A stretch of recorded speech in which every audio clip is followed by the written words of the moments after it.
what's happening with the entire auto pack, given that all the commentary and all the tailwinds now seem to be in their support. The bigger question is whether or not there is further headroom in the stock prices. Are they already factoring in the best? Because if you just look at the kind of averages, the 5-year averages that they've been, trading at historically, I think only Maruti, Tata Motors, and Escorts, if I'm not mistaken, are the ones which are still sub their 5-year averages in terms of valuations. Rest, all of them have exceeded, as has the Nifty Auto Index as well as a whole. So let's try and understand this a little bit better. We've got Jinesh Gandhi joining in on the show right now from Motilal Oswal. Jinesh, hi, good afternoon. Good to have you on the show. Jinesh, the question on everyone's mind, how much more headroom for autos as a pack? Because the auto index as well is already trading at a premium to its 5-year average. Are the valuations now looking stretched for the sector at large?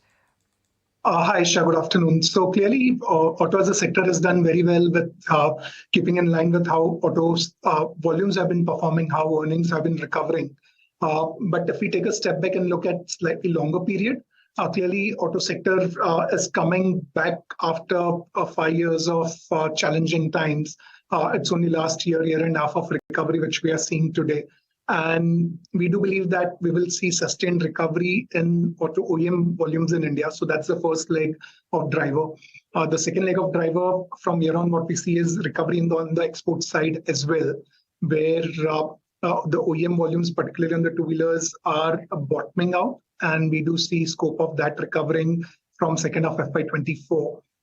So that is second. And thirdly, what we are not yet fully baking in today, is in form of commodity prices, which had stabilized some time back. And again, we are seeing some bit of corrections in commodity prices, which can further boost autos earnings and in turn may make valuations a bit more reasonable than what they look today.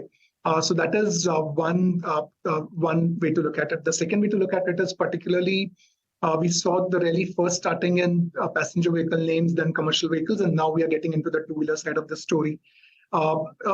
We are also quite positive on the auto component side, where there are some of the structural themes in terms of export opportunities, in terms of content increase stories. So those are also the stocks which are doing very well in last few months. So valuations have definitely got re-rated in certain cases. In certain cases that they have come back to where it belonged. So clearly, we do see still some headrooms in select pockets. In select pockets, we are seeing valuations now getting richer.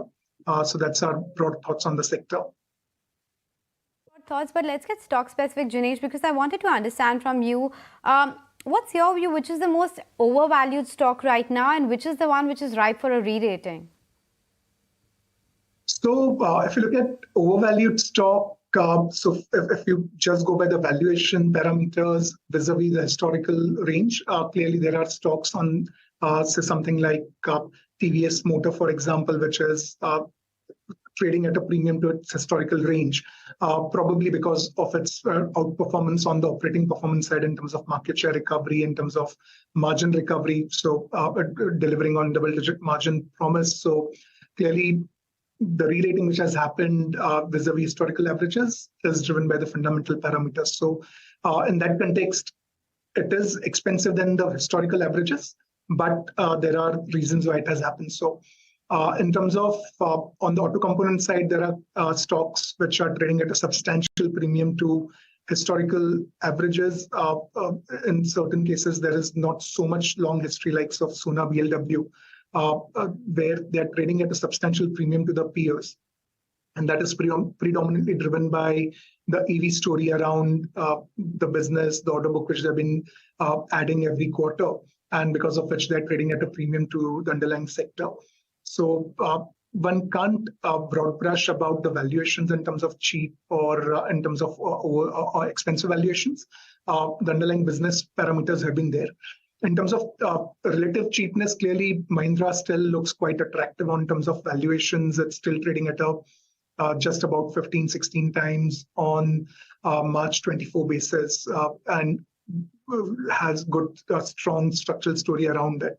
So yeah, so those are the few names which comes to my mind when we talk of relative attractiveness of the stocks. Jinesh, great to have you on the show. We'll let you go on that note. Thanks as always for joining in. Completely flattened out, by the way, for the index. We're just on the brink of actually dipping into the red as we speak right now. The key pressure points, of course, in trade today have been SBI, HDFC Life, Bajaj Finance, Tata Motors, Titan, etc. as well.